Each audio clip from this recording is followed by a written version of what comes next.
காஞ்சிபுரம் மாவட்டத்தில் படைப்பை சொல்லியிருக்காங்க. இன்னும் இடம் கன்ஃபார்ம் ஆகல. இந்த முரசில் வந்து அறிவிப்பு படைப்பை தான். அங்கே வந்து பிஎல்ஏ டு பிஎல்சிக்கான,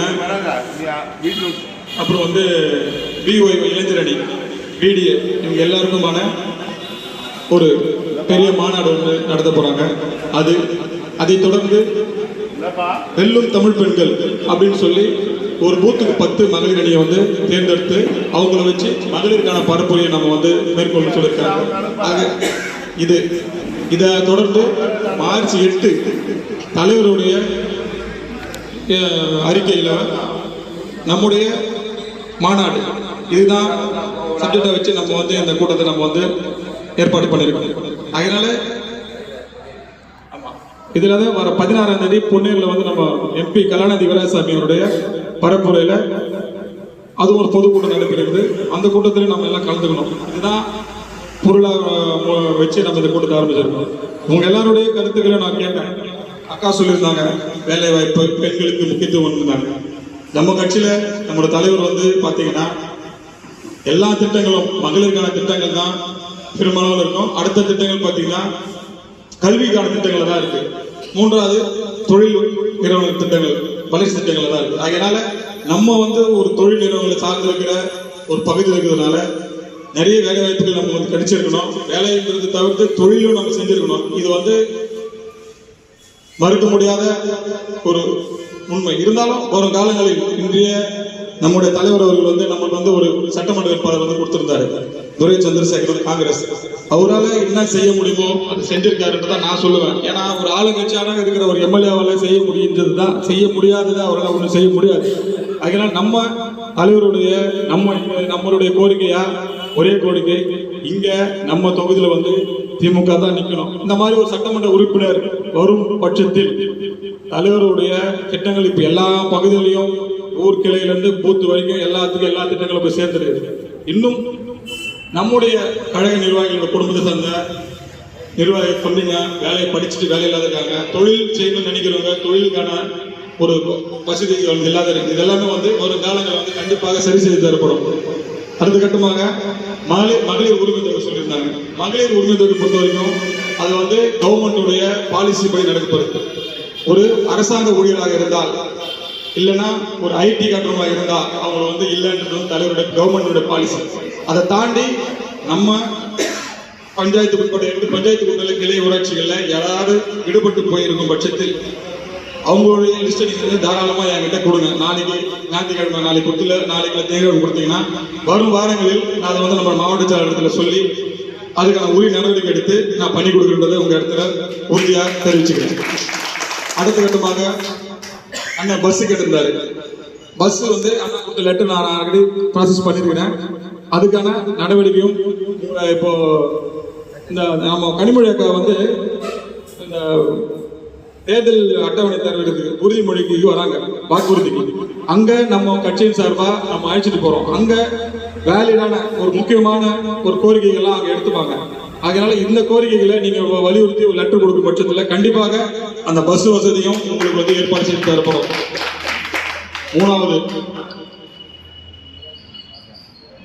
3வது ஆல்ரெடி சாங்ஷன் ஆயிடுச்சுன்னா குருபாதனை சொல்லியிருந்தாரு. நல்ல கருத்து, நல்லா பேசிருந்தீங்க. அது வந்து சாங்ஷன் ஆயிடுச்சு.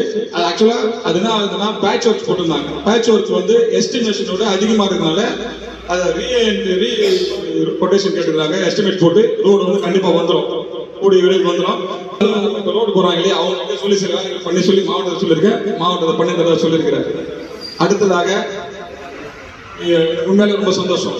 எல்லாருக்கும் வந்து ஒரு கருத்துக்கள் இருக்கும். அந்த கருத்துக்களை பரிமாறும் போதுதான் நம்ம அடுத்த கட்டம் என்ன செய்ய முடியும். அடுத்த கட்டம் என்ன, நம்மளுடைய இலக்கெல்லாம் ஒன்று தான். நம்முடைய கழக தலைவர் அந்த தளபதி அவர்கள் மீண்டும் முதல்வராகணும், திராவிட மாடல் 2.0 உருவாக்கணும். அதுக்கு எல்லாரும் உறுதிமொழி சொன்னாங்க. தினகரன் சொன்னாரு, உறுதிமொழி எடுத்துக்கணும். ஒரே உறுதிமொழி தான், நம்முடைய இலக்கு ஒண்ணு, நம்ம தலைவர் வரணும். அதுக்கிடையில எந்த ஒரு கசப்பான உணர்வுகளும் நம்ம கூட இருக்கக்கூடாது. இன்னைக்கு எல்லா மனதிலும் ஒரு எலெக்ஷன் நேரம், எல்லாருக்கும் ஒரு பிரச்சனைகள் இருக்கு. பிரச்சனை எனக்கு முக்கியத்துவம் இல்லை, என்ன கூப்பிடல காரணம் இன்னைக்கு தேர்தல் ஆணையம் என்ன சொல்லிருக்குன்னா BL2 பிஎல்சி இவங்களுக்கு ஒரு முக்கியத்துவம் வந்து தேர்தல் ஆணையத்து மூலமா கொடுக்கப்படுது. இந்த தேர்தல் ஆணையத்தின் முக்கியத்துவத்தினால நம்ம வந்து அவங்க கிட்ட எல்லா பொறுப்பும் தலைமையே வந்து பிஎல்டி கூட வேலை செய்ய சொல்றாங்க. அந்த பிஎல்டி கூட வேலை செய்ய சொல்றதுனால கிளை செயலாளர்களுக்கு வந்து முக்கியத்துவம் இல்லை, கழகத்தினுடைய முன்னோடிகள் முக்கியத்துவம் என்ற மாதிரி ஒரு சின்ன குறைபாடுகள் கண்டிப்பா இருக்கு. இங்க மட்டும் இல்ல, இது தமிழ்நாடு ஃபுல்லா இருக்குது. அதுக்காக தான் நம்ம வந்து ஒரு குழுவை போட்டிருக்கோம். ஒரு பூத்துல இருக்கிற பிஎல்டிவும் அந்த கிளை செயலாளருங்க பிஎல்சி பிடிஏ எல்லாமே ஒரு குழுவா தான் ஒருங்கிணைந்து செயல்படுறது தான் தலைவருடைய உத்தரவு. அந்த உத்தரவின்படி நம்மளுக்குள்ள இருக்கிற சின்ன சின்ன ஒரு கசப்பான விஷயங்கள்லாம் கலைஞ்சிட்டு வரும் காலங்களில் வந்து ஒரு ஊருக்குள்ள வந்தா எல்லாம் ஒன்னா இருக்கணும். என்னை பொறுத்த வரைக்கும் தலைவர் ஒரு வேலை கொடுக்குறாரு, அந்த வேலையை செய்யறது மட்டும் தான் என்னோட வேலை. ஊருக்குள்ள வந்து இந்த பிரிவினைவாதம் பண்றதுலாம் என்னோட வேலையே கிடையாது. எனக்கு கொடுத்த வேலையை தான் நான் செய்ய போறேன். எனக்கு கட்சி வேலை செய்யறதுக்கு வேணும், தலைவர் தான் வேணும். அதனால கட்சியில யாரு முன்னேறி ஓடுறாங்களோ அவங்களோட முன்னேற்றம் கண்டிப்பா தலைவர் மூலியமா கிடைக்கும். அதனால எந்த ஒரு எல்லாருமே அப்படிதான் இருக்கிறாங்க. சின்ன சின்ன விஷயம் உட்கார்ந்து பேசினா அதுக்கான விடை கிடைச்சிடும். அதுக்கு முயற்சி எடுங்க. நீங்க வந்து பேசுங்க, எல்லாரும் கூப்பிடுங்க. பஞ்சாயத்துக்குள்ள வந்து கிளை செயலர் கூப்பிடுங்க, கூப்பிடுங்க, கழக மூத்த முறையில் கூப்பிட்டு பேசுங்கன்னா அதுக்கு நான் தயார். அடுத்த கட்டமா நம்முடைய மாவட்ட கழகத்தினுடைய செயலாளர்கள் சொல்லிட்டு அந்த வேலையை நம்ம செய்ய போறோம். வரும் காலம் ஒரு வசந்த காலமாக தலைவருடைய இரண்டாவது 2.0 சொன்னார் தலைவர். அந்த நிறைவேற்றி காட்டுறதுதான் நம்முடைய கடமை. அந்த கடமையை நிறைவேற்றும் வகையில் இனி கூட நான் யாரையும் கொடுத்து கிளை செயலாளர் கூப்பிட்டுருந்தேன், பிஎல்டி கூப்பிட்டுருந்தேன். 50% தான் வந்திருக்கிறீங்க. ஏன் வந்து நான் அடுத்த கட்டம் போன் பண்ணி கேட்பேன். குறைகள் இருந்தா அது கண்டிப்பா களையப்படும். எந்த குறையும் வந்து தொடர்ச்சி கிடையாது.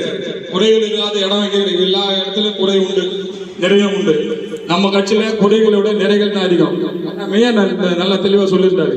நீங்க ஓட்டு கேட்க போகும்போது செஞ்ச சாதனை கேட்டா மட்டும் போதும், நீங்க வேற எதுவும் புதுசா சொல்ல வேணாம். அதனால ஒரு வீட்டுக்கும் நம்ம தலைவர் வந்து ஒரு பட்டியல் ஒரு கொடுத்திருக்காரு. யாருக்குரிய ஒவ்வொரு கிராமத்துக்கும் எவ்வளவு பயனாளிகள், யாருக்குரிய நம்முடைய பஞ்சாயத்துக்கு மட்டும் ஏறக்குறைய 22,000 பயனாளிகள் மேல இருக்கும். எனக்கு என்னோட கணக்கு சரியா இருக்கும்னா 22,000 பயனாளிகள் நம்ம வந்து பார்த்தாலே போதும். ஒரு பூத்துக்கும் ஒரு பூத்துக்கு 1000 பேர் என்ற கணக்கு தான் நம்முடைய தேர்தல் ஆணையம் நிறைவேற்றிருக்கு. 1000 பேர்ல குறைஞ்சது 998 பேர் இருப்பாங்க நம்மளுடைய தலைவரால் பயன்பெற்றுவாங்க. ஒரு 2 பேர் 3 பேர், அதிகபட்சம் ஒரு 10 பேர், அவ்வளவுதான். அதனால நம்முடைய கடமை, நம்முடைய வேலை ஒரே ஒன்று தான். நம்ம வீடு வீடா போய் மக்களை சந்திக்கும் போது தலைவருடைய சாதனைகளை மட்டும் சொன்னா மட்டும் போதும், ஓட்டு தாராளமா அவங்க தலைவர்கள் தான் போடுவாங்க. அதனால அடுத்த கட்டமாக வெல்லும் தமிழ் பெண்கள் என்று ஒரு பிரச்சாரத்தை ஸ்டார்ட் பண்ண சொல்லியிருக்காரு. அந்த பிரச்சாரத்தை சிறப்பாக இந்த திருவள்ளூர் மாவட்டத்திலேயே எந்த ஒன்றியமும் செய்யாத அளவுக்கு நம்ம செஞ்சு காட்டணும். அது நீங்க எல்லாரும் வந்து ஒத்துழைக்கணும். அதே மாதிரி இந்த மாவட்டத்துக்கே முன்னோடியே வந்து இந்த கிழக்கு ஒன்றியம் தான். அது உங்களுக்கு எல்லாரும் தெரிஞ்ச விஷயம். அந்த மாதிரி அந்த தொடர்ச்சியாக அதை நம்ம வந்து செஞ்சு காட்டணும். இந்த நடிகரனுடைய கட்சியை பத்தி எல்லாம் சொல்லியிருந்தீங்க. ஒரே ஒரு விஷயம் தான், அது ஒரு காணொலி மாதிரி. அந்த காணொலி வந்து பார்க்கும்போது தெரியும். எலெக்ஷன் வரைக்கும், எலெக்ஷன் முடிஞ்சுன்னா அது இருக்காது. ஏன்னா அந்த தலைவர் அப்படிதான் வெளிப்படையா வெளியே வந்து பேசக்கூடிய ஒரு தலைவராகவும், மக்களுக்கான ஒரு போராட்ட களமாகவும், மக்களுக்கு தேவையான ஒரு நல்லது கிட்டது நிற்காத ஒரு தலைவரை நம்பி ஒருத்தன் பயணிக்கிறானா அவன் வந்து எதிர்காலம் இல்லாத ஒரு பயணத்தை போனான்னு அர்த்தம். அதனால அது ஒரு காணொலி தானே நீங்க கருதி அதையெல்லாம் நீங்க பொருட்படுத்தாதீங்க. அங்க வர பசங்கள்லாம் நம்முடைய பசங்க, நம்மளுக்கு தேவையான பசங்க. நீங்க அவங்க கிட்ட கொஞ்சம் கூப்பிட்டு பேசுங்க. வரவங்களை அனுசரிச்சு நம்ம கூட வச்சுங்க. உங்களுக்கு தேவையான பண்ணி கொடுக்க போறோம். வராதவங்களை விட்டுருங்க, ஒன்றும் தப்பு இல்லை. எலெக்ஷன் முடிஞ்சு நம்ம கிட்ட தான் வர போறாங்க. ஏன் சொல்றேன்னா, நம்முடைய தலைவர் தான் மீண்டும் ஆட்சி அமைக்க போறாரு. அந்த ஆட்சி அமைக்கும் போது நம்ம தான் அவங்களை எல்லாம் செஞ்சு கொடுக்க போறோம். அப்பதான் நீங்க தைரியமா சொல்லலாம். இன்னைக்கு அந்த பசங்க வீட்டிலேயே கூட ஒரு அம்மாவோ ஒரு பாட்டியோ ஒரு பெரியவரோ கூட தலைவரால வந்து திட்டங்களால ஒரு பயன்பெறமா தான் இருப்பாங்க. அதை நம்ம சொல்லணும். அதனால அது ஒரு பெருசா எடுத்துக்காதீங்க. கண்டிப்பா அது ஒரு தொகையா தான் இருக்குது எல்லாருக்குமே. ஏன்னா ஒரு யூகிக்க முடியாத